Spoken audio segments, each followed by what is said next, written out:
Diz assim a palavra de Deus em Jonas capítulo 1, chamado e fuga de Jonas. A palavra do Senhor veio a Jonas, filho de Amitai, com esta ordem: vá depressa à grande cidade de Nínive e pregue contra ela, porque a sua maldade subiu até a minha presença. Mas Jonas fugiu da presença do Senhor, dirigiu-se para Tarsis, desceu à cidade de Jope, onde encontrou um navio que se destinava àquele porto. Depois de pagar a passagem, embarcou para Tarsis, para fugir do Senhor. O Senhor, porém, fez soprar um forte vento sobre o mar e caiu uma tempestade tão violenta que o barco ameaçava arrebentar-se. Todos os marinheiros ficaram com medo e cada um clamava seu próprio Deus. E atiraram as cargas ao mar para tornar o navio mais leve. Enquanto isso, Jonas, que tinha descido ao porão e se deitara, dormia profundamente. O capitão dirigiu-se a ele e disse: como você pode ficar aí dormindo? Levante-se e clame ao seu Deus. Talvez ele tenha piedade de nós e não morramos. Então, os marinheiros combinaram entre si: vamos lançar sortes para descobrir quem é o responsável por esta desgraça que se abateu sobre nós. Lançaram sortes e a sorte caiu sobre Jonas. Por isso lhe perguntaram: diga-nos, quem é o responsável por esta calamidade? Qual é a sua profissão? De onde você vem? Qual é a sua terra? A que povo você pertence? Ele respondeu: eu sou hebreu, adorador do Senhor, o Deus dos céus, que fez o mar e a terra. Então os homens ficaram apavorados e perguntaram: o que foi que você fez? Pois sabiam que Jonas estava fugindo do Senhor, porque ele lhes havia dito. Visto que o mar estava cada vez mais agitado, eles lhe perguntaram: o que devemos fazer com ele para que o mar se acalme? Respondeu ele: peguem-me e joguem-me no mar, e ele se acalmará, pois eu sei que é por minha causa que esta violenta tempestade caiu sobre vocês. Ao invés disso, os homens se esforçavam ao máximo para remar de volta à terra, mas não conseguiram, porque o mar tinha ficado ainda mais violento. Eles clamaram ao Senhor: Senhor, nós suplicamos, não nos deixes morrer por tirarmos a vida deste homem. Não caia sobre nós a culpa de matar o inocente, porque tu, ó Senhor, fizeste o que desejavas. Em seguida pegaram Jonas e lançaram ao mar, enfurecido, e este se acalmou. Ao verem isso, os homens adoraram o Senhor com temor, oferecendo-lhe sacrifício e fazendo-lhe votos. O Senhor fez com que um grande peixe engolisse Jonas, e ele ficou dentro do peixe 3 dias e 3 noites.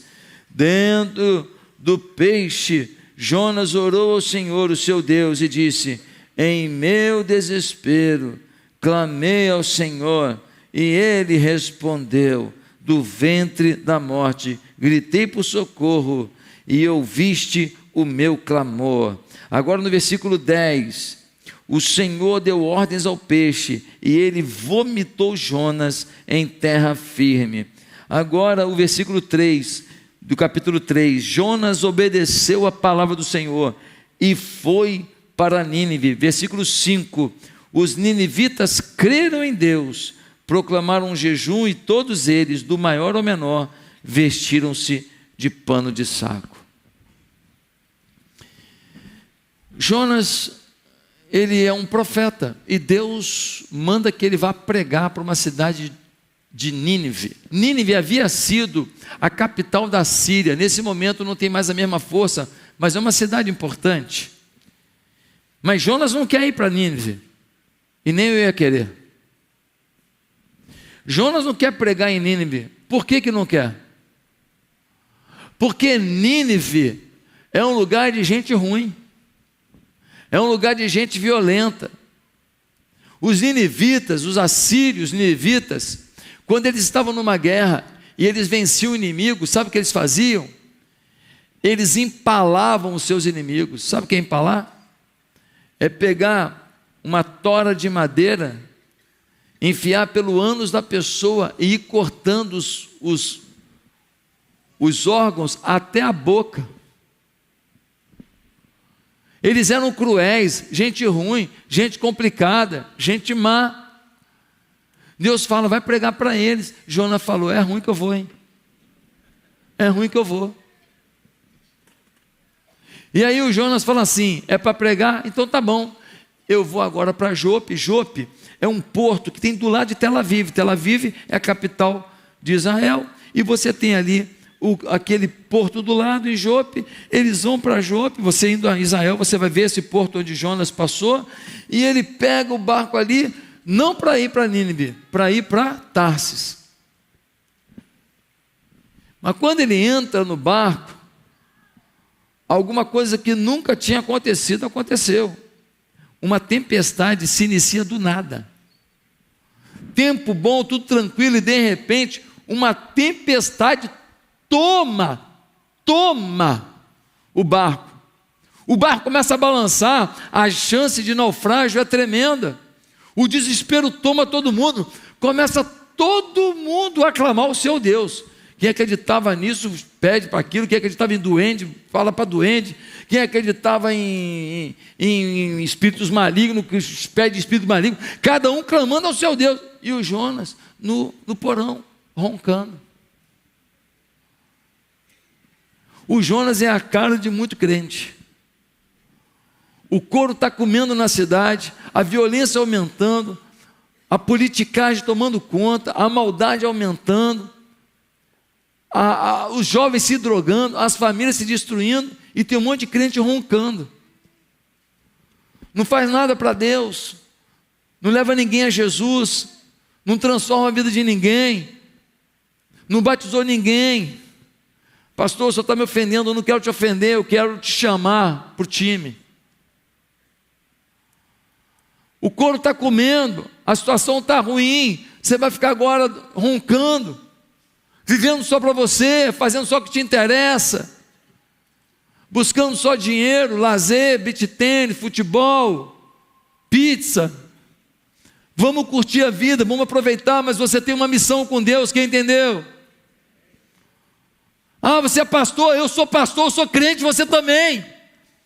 Eu como pastor tenho que dirigir um rebanho, mas eu como crente tenho que ganhar vidas para Jesus. Hoje, se tornou líder de célula aqui, no momento final que a gente vai ter no culto, se tornou aqui uma pessoa que foi meu fisioterapeuta. Eu me machuquei, fui lá, o cara tratou de mim, uma fera, o cara cuidou de mim, eu convidei para vir na igreja, veio para a igreja, gostou da igreja, trouxe a mulher gostou da igreja, os dois entraram para a igreja, aí ele fez o cara de fé, agora ele se tornou líder de célula. Bendito machucado que eu tive.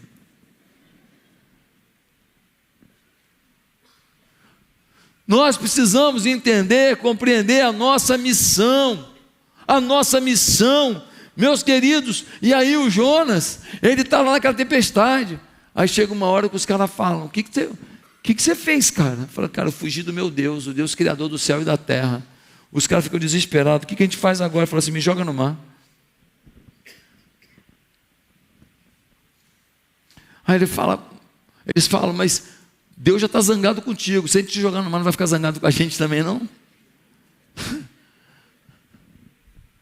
Aí ele fala, não, cara, me joga no mar. Ele joga no mar. Quando ele bate no mar, a tempestade cessa.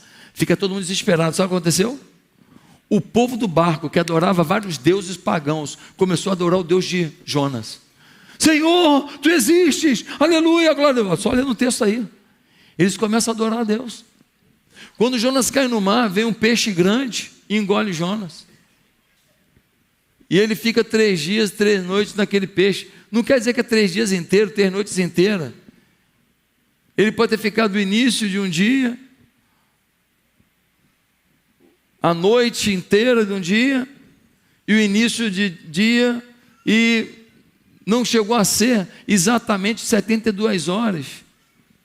3 dias e 3 noites passou pelo escuro, passou pelo claro, passou pelo escuro, pelo claro, não quer dizer claramente, mas se fosse também 72 horas, estava tudo bem também. Estava tudo bem também. Porque Jonas ficou vivo dentro de um peixe.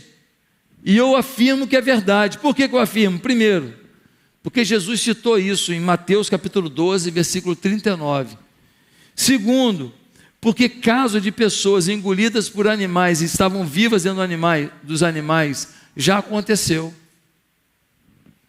Tanto grandes cobras quanto de peixes. Mas em terceiro lugar, porque Deus é sobrenatural.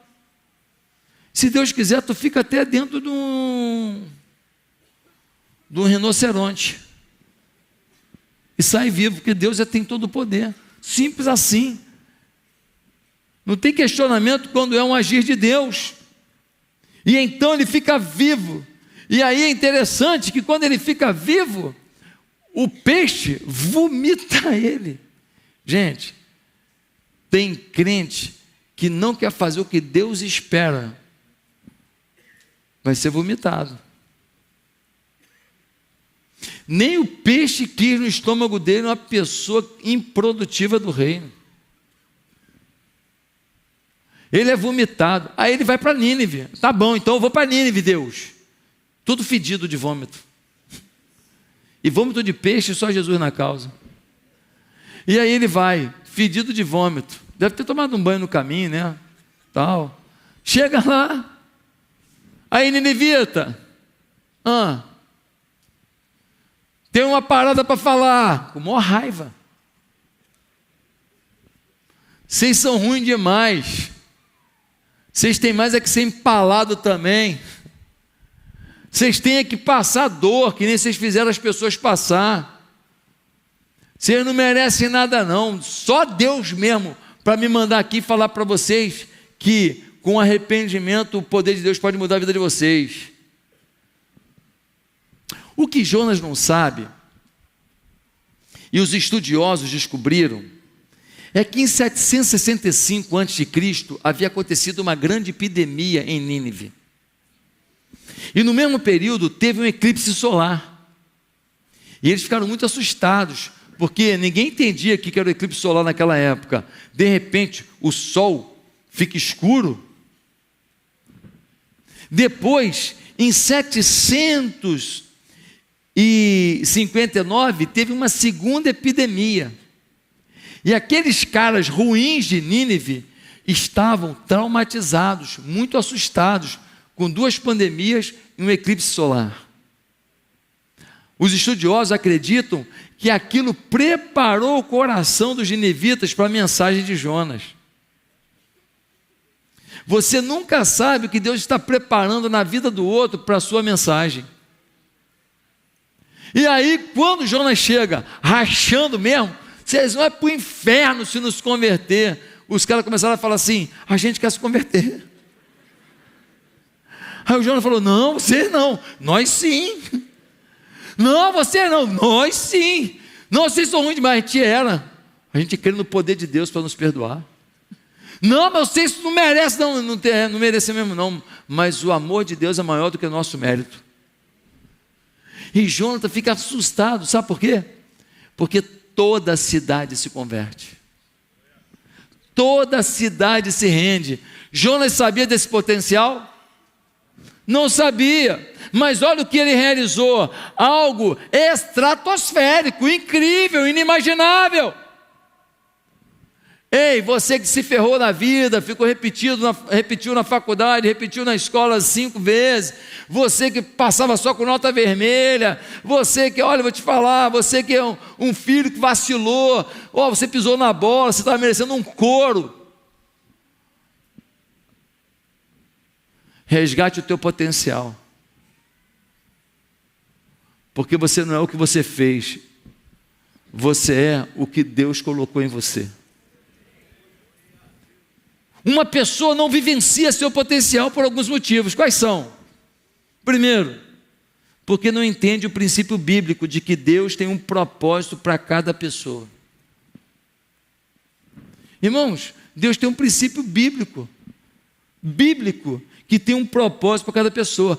Isso é papo de coach. Não, querido. O coach, quando fala isso, ele está dizendo o que a Bíblia diz. Olha no versículo 2, nós temos assim, Jonas 1, versículo 2: vá depressa à cidade de Nínive e pregue contra ela, porque a sua maldade subiu à minha presença. Ele recebe um propósito de Deus. Josué recebeu um propósito de Deus. Josué, conduz o povo para entrar na terra prometida. Moisés recebeu um propósito de Deus. Moisés, sai aí com 80 anos do deserto, vai até o Egito para tirar o meu povo da escravidão do Egito. Abraão recebeu um propósito de Deus. Abraão, deixa a tua terra, a tua parentela, com 75 anos, tua mulher com 65, você é um homem próspero e rico, vai para uma terra que eu vou te mostrar, porque eu vou fazer de você uma grande nação. Deus tem propósito para cada pessoa. Esse é um princípio bíblico. Não é um papo de coach, é um papo de Bíblia. Quando o coach entende isso, parabéns para ele, porque ele falou da Bíblia. Ele não falou de teorema dele, pensamento dele. Ele falou o que a Bíblia diz. Ele está falando a verdade. Você tem um propósito de Deus. Agora, o teu propósito, o que muito coach não fala, é que o teu propósito é espiritual. Por isso que um coach cristão, ele vai te falar tudo. Você tem um propósito de vida: marceneiro, vendedor de picolé, pedreiro, astronauta, policial, jogador de futebol, não importa. Você tem um propósito espiritual na tua carreira. Você tem um propósito espiritual no que você realiza. Eu já contei aqui a história de um rapaz que morava numa cidade próxima de Chicago. Ele tinha limitações na sua maturidade. Ele já era um rapazão, mas com mentalidade de criança. E ele arrumou um emprego. Ele entregava remédio para uma farmácia, ele entregava de bicicleta, mas ele era crente, ele amava Jesus, e ele cantava, ele ia de bicicleta cantando, e quando ele via as pessoas, ele saudava: oi John, good morning Mary, Elizabeth, bye bye, e todo mundo na cidade gostava dele. Um dia ele foi atropelado e morreu. A tristeza naquela pequena cidade foi tão grande, que todo o comércio fechou, a prefeitura fechou, tudo fechou para o enterro dele. E o pastor dele falou das limitações dele, mas do amor que ele tinha ao Senhor. E uma multidão se levantou e se converteu, uma multidão entregou a vida a Jesus. Um homem com limitações, humanamente falando, um homem que não tinha a maturidade que deveria ter pela sua idade, mas que tinha o amor suficiente para encantar uma cidade. Ei, qual é o tamanho do teu potencial? Não entende o princípio bíblico de que Deus tem um propósito. Muita gente, por isso, não usa o potencial. Segundo, muita gente não usa o potencial porque quer na vida executar apenas o que dá prazer. O Jonas falou: para Nínive não vou. Para Nínive não vou. Só vou falar para gente bonita. Só vou falar para gente legal. Sabe qual é o teu problema? Você às vezes não entendeu ainda que na vida a gente não faz o que quer não, amigo. A gente faz o que precisa. Eu não vou para a academia porque chego na academia e falo: nossa, que delícia. Que bom. Mas eu preciso me cuidar, eu preciso estar forte, eu preciso ter energia, eu preciso compensar a carência do cortisol que eu não produzo mais. Então, querido, não tem essa história de que é o que dá prazer, é o que eu preciso. Eu estou 3 dias sem comer doce assim, para valer como eu gosto. 4 dias, quarta, quinta, sexta, sábado. Hoje é quinto dia. Irmão, pensa num cara que está revoltado. Pensa num cara que está triste. Mas eu falei: cara, essa semana eu vou vencer. Eu não vou me entregar a essa desgraça do açúcar. Eu vou diminuir. Eu comi frutose, né? Banana, essas coisas. Estou fazendo minha sobremesa eu mesmo, né? Banana assim, passa na panela, pá. Joga um queijinho em cima, pá, mas nada de pegar doce. Sabe por quê? Porque não é o que dá prazer, é o que você precisa. Quando um filho está doente, você fala assim: não gosto de hospital não. Um filho está doente, você faz? Você vai para o hospital, é porque te dá prazer? Não, é porque é necessário. Agora eu tenho uma notícia para você: quando você começa a fazer alguma coisa que não te dá prazer, mas você decidiu fazer porque Deus quer que você faça, ao longo do caminho, o que não te dava prazer vai te dar prazer. porque Deus vai te encantar, Deus vai te abençoar, porque você foi obediente em fazer o que na hora não te deu prazer. Agora eu estou te pedindo, vem sábado, faz o Vida Vitoriosa. Eu estou te pedindo, pelo amor de Deus, para você buscar a Deus um dia. Ah, não, mas sábado eu vou descansar, sábado tem jogo, sábado não sei o que lá, sábado eu vou dormir até mais tarde. Porque você quer fazer o que te dá prazer, você perde o que Deus quer que você faça. E o que ia te abençoar. O Jonas, ele não consegue amar os diferentes. Ele não consegue amar os diferentes. Esses caras são ruins, eu não quero papo com eles. Ei, nosso desafio é amar a sociedade inteira. Está tendo Rock in Rio aí. Tem cantor que vai lá cantar, que eu não tenho nada contra não. E tem cantor que canta palhaçada. E tem cantor que defende bandeira ruim. Mas se eu tivesse acesso ao Medina, eu diria: Medina, vamos fazer uma noite só da palavra de Deus, só de louvor. Vamos lá, irmão, tu não estás de tudo? Tu não estás de tudo? Era Rock in Rio, agora tem até samba, tem sertanejo, não é mais Rock in Rio, então bota o gospel aí, um dia só do gospel, vamos lá? Vamos botar a glória de Deus nesse lugar, e a gente vai repreender todo o mal que aconteceu durante os outros dias. E a cidade vai ver a glória de Deus. Você que é amigo íntimo do Medina, dá um toque nele lá. Tá certo? Gente, nós precisamos amar os diferentes. Amar as pessoas com as quais a gente não concorda com o comportamento, mas temos que amar. Jonas queria fazer missão só entre os que ele gostava. Terceiro lugar, sabe por que muita gente não usa o seu potencial? Porque falta uma identidade forjada na presença de Deus. Irmão, o que forma a tua crença? O que forma o teu pensamento? O principal aspecto das tuas crenças é a tua identidade. A tua identidade ela é formada muitas vezes pelo que falaram de você. A tua identidade é formada muitas vezes pelas dores que você teve. A sua identidade muitas vezes é formada pelo discurso de uma mãe que estava triste naquele momento. Ela estava muito triste e ela acabou jogando sobre você uma coisa que ela não queria, mas ela foi fraca naquele momento, mas aquilo ficou, e muita gente fez uma identidade em cima disso. Algumas pessoas estavam indo bem nos negócios, fracassaram, e a sua identidade agora é o fracasso, é o sofrimento da família por alguma coisa que eles geraram. Então agora a identidade da derrota, de tentar suprir o erro que cometeu, passa a tirar as pessoas da verdadeira identidade. E qual é a verdadeira identidade de um cristão? A verdadeira identidade da gente é o que Deus planejou para a gente. A sua verdadeira identidade é como Deus te vê.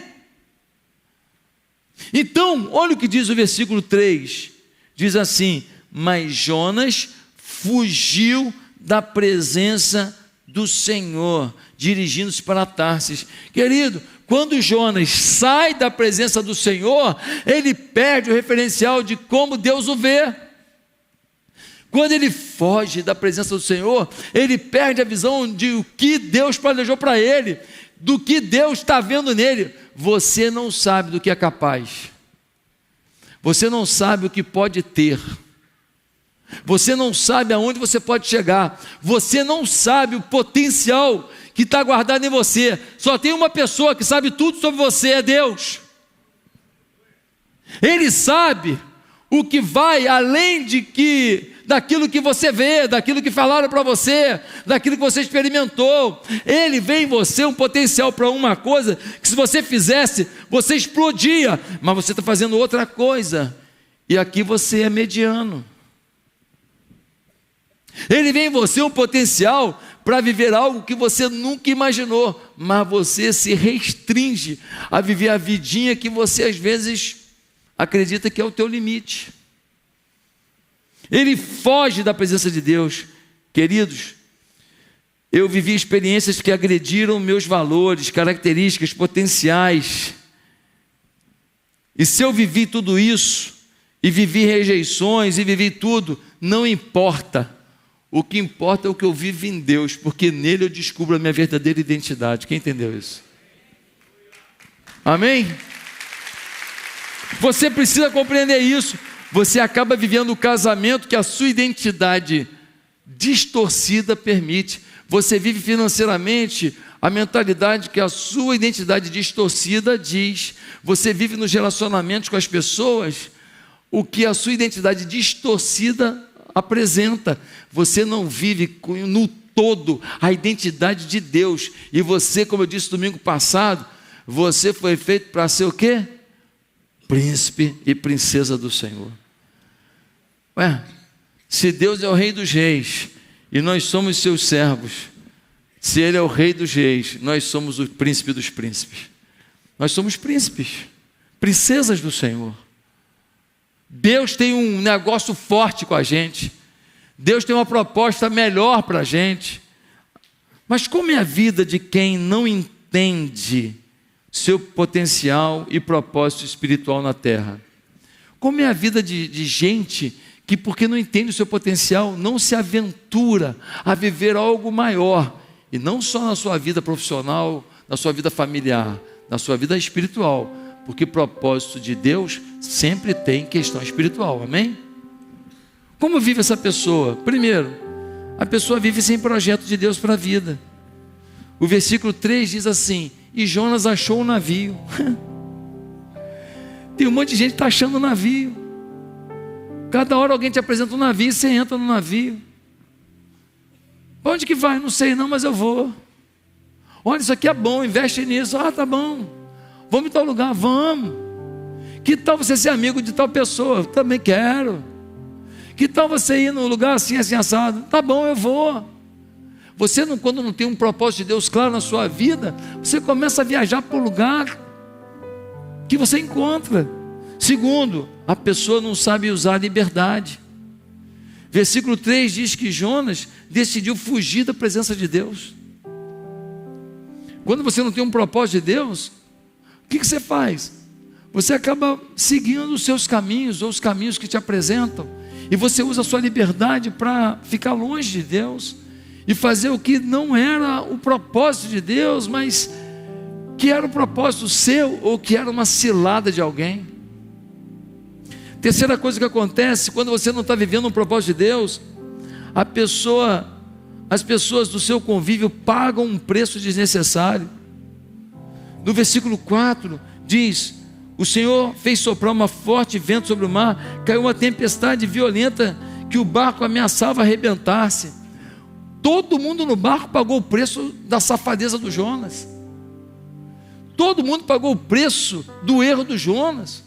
Quando você está fora de um propósito de Deus, sua família paga o preço. As pessoas do seu entorno pagam o preço. Eu conheci um empresário. Ele achava que era baita empresário, mas ele subia, descia, uma gangorra. Ganhava dinheiro, perdia dinheiro. Ganhava isso, perdia aquilo. Ficava bem, ficava mal, porque Deus tinha um chamado para a vida dele, pastoral. O cara vendia almoço para jantar, até que um dia ele decidiu atender o seu chamado. Pronto, virou a chave da vida dele. Se eu não tivesse atendido o chamado de Deus na minha vida, deixando a minha carreira empresarial e decidindo ir para o seminário e seguir o propósito de Deus, minha família ia sofrer. Eu ia ser uma pessoa irrealizada. Eu ia ser uma pessoa que não podia até performar financeiramente, podia até me tornar alguma pessoa muito bem sucedida, tá bom, mas eu não ia estar realizado, porque fora do propósito de Deus, todas as conquistas parecem pequenas.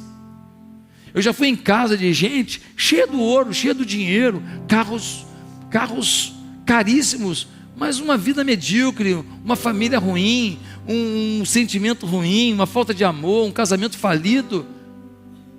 Eu já fui em casas que o almoço era o pão com linguiça, pão com ovo, mas carinho ali, o cafezinho naquele copo de geleia de mocotó em brasa, carinho, amor, está tudo bem.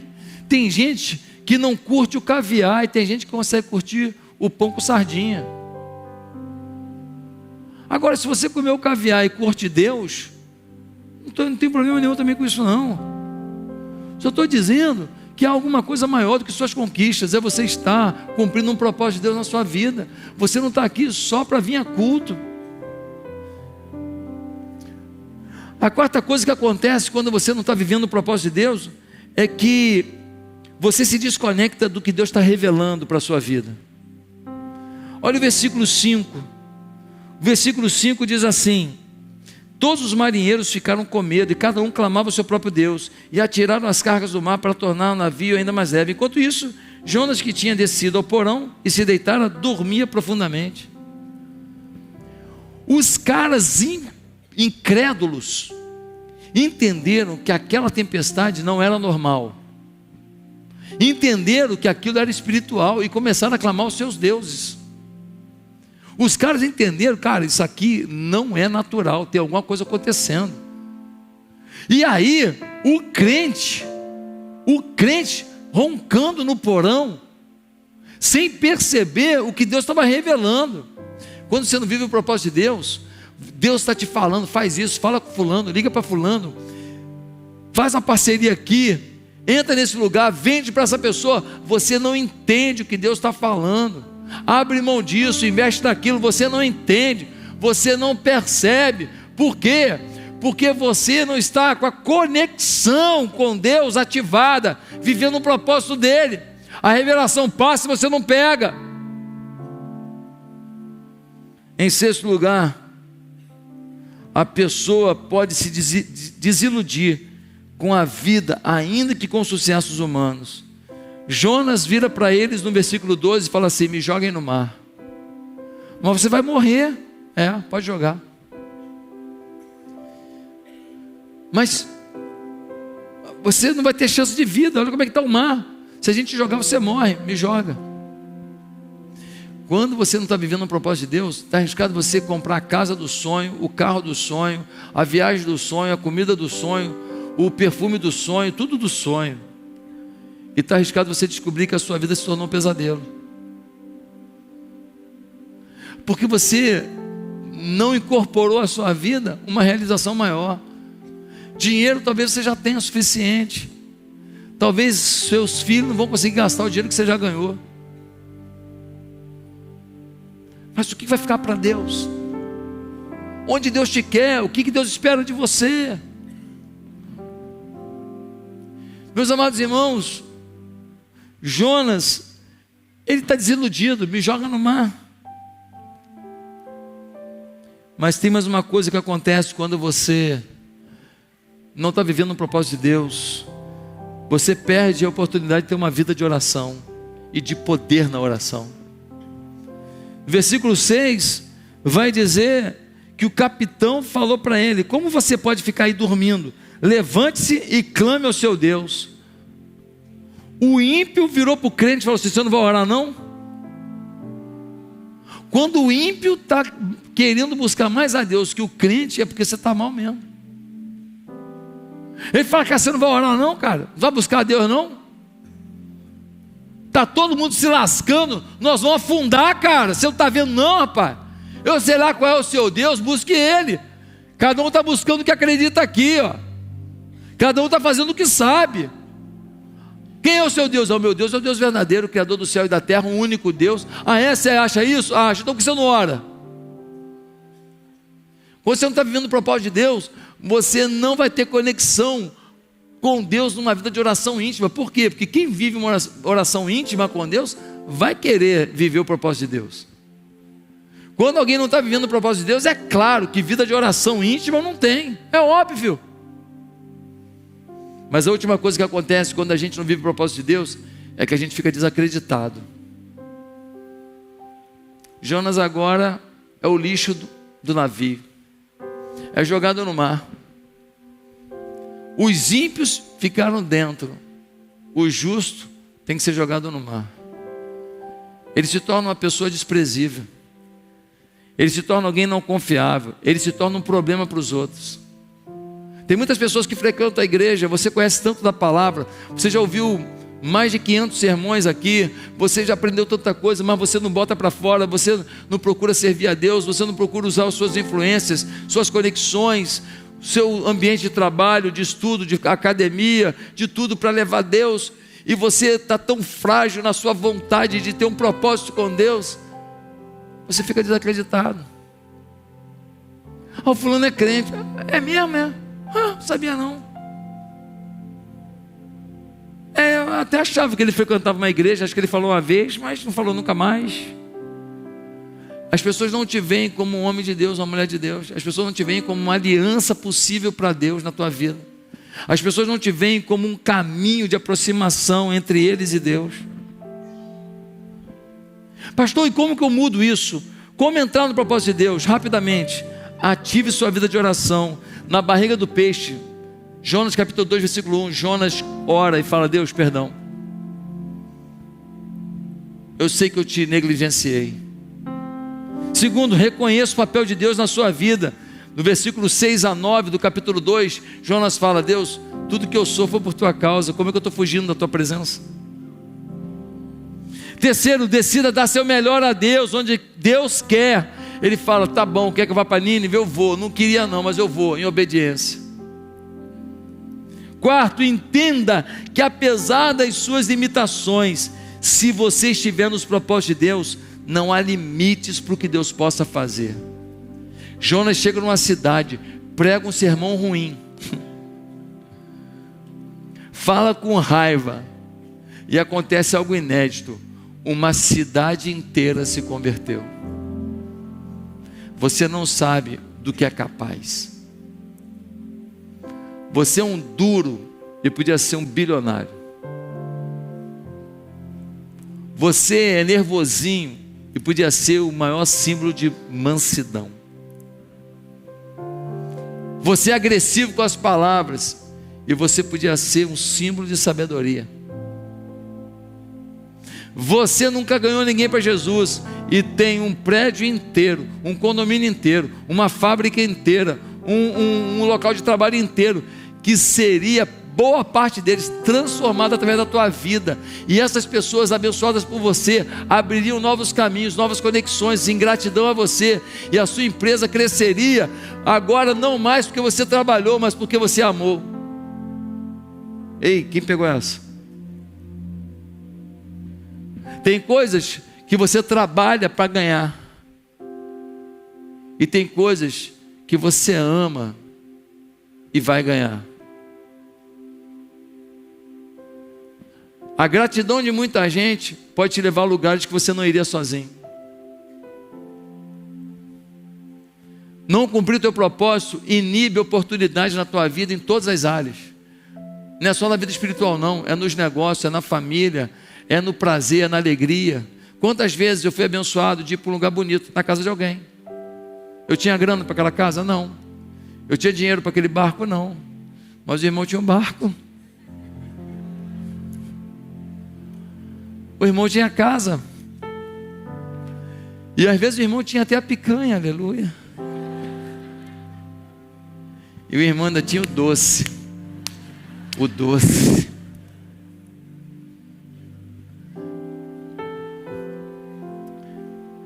Deus nos abençoa quando a gente ama.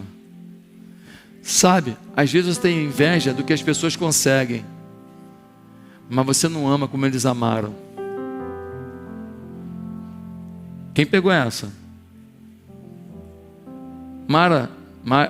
Maria, anota que a Nádia não está aí. Às vezes você inveja que as pessoas conseguiram, mas você não ama como eles amaram. O segredo não está no que você fez, está no que você amou. O segredo não está no que você construiu, está no que você ajudou alguém a construir. O segredo não está no seu potencial, mas no prazer que você teve de desenvolver o potencial de alguém. Meu Deus, Deus está falando, não está? Que o Espírito Santo de Deus te leve a sair daqui hoje dizendo: eu serei alguém que busca e vive propósitos de Deus na minha vida. Meus negócios, meu lazer, meu hobby, meu trabalho, minha empresa, minha família, minha casa de praia, minha casa de veraneio, meu barco, meu tudo agora tem que viver propósito de Deus. Deus, me dá propósito teu, eu quero viver, e o Senhor te levará para um outro estágio de vida. Que Deus nos abençoe. Amém.